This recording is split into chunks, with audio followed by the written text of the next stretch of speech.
Nagdapiksa natin yung video. Ay, gano'n po yan. Yeah.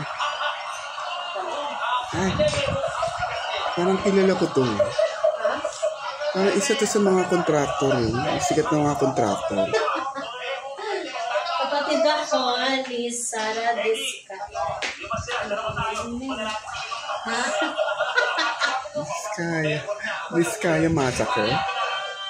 Visconde yun! Ganda. Last na Christmas party na natin yun, guys. Hindi na yun nag-ulit. Kasi, hihimas na ako sa mga rehas. Umanda ka.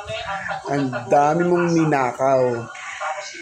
Pati yung carpet, ninakaw mo. Ito na lang ang nag-iisang carpet na meron ako. Kuhanin niyo pa ba? Ang mahalaga, na-enjoy ko siya. Sabi nga nila, nasa huli ang pagsisisi. Anong masasabi mo na binabash ka ngayon ng mga netizens? Totoo po yun. Wala akong magawa. I admit. Papaanod na lang po ako sa mga baha. Asa na yung mahiwagang payong mo? Wait lang. Naku, ito yung mamahaling payong niya. Kukuhanin niya. Hindi siya sa kotse nakalagay. Sa garahe. Ang laki naman po. Automatic po ba yan? Hindi lang siya payong. Hindi lang ito basta-basta payong, guys. Alam niyo ba yun? Pwede rin itong panlaban sa mga hold up sa akin. Katulad nito. Pwede rin ako maging major eh. Chan! Chan! Chan! Chan! Ten! Teren! Ten! Ten!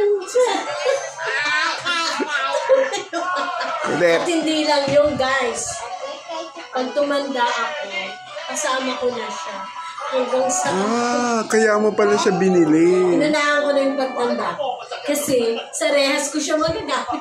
Akala po, paano nakikita ko po kayo sa Quiapo? Yan na yung mga nagtitinda ng mga DVD. Ay, may pwesto po talaga ako sa Quiapo. Yung mga payong, nagpapautan ng payong kumot, yung mga 555 na kumot, gano'n. Times 10 nga lang tayo, guys. Nagpapa 5-6 po ba kayo? Ay, oo, pinasok ko na din yan. Diyan nga ako lalong kumita kasi times 100%. Kaya ang dami pera. Ayan po si Vizcaya. Ako, si Geng Bisaya. Hindi Vizcaya.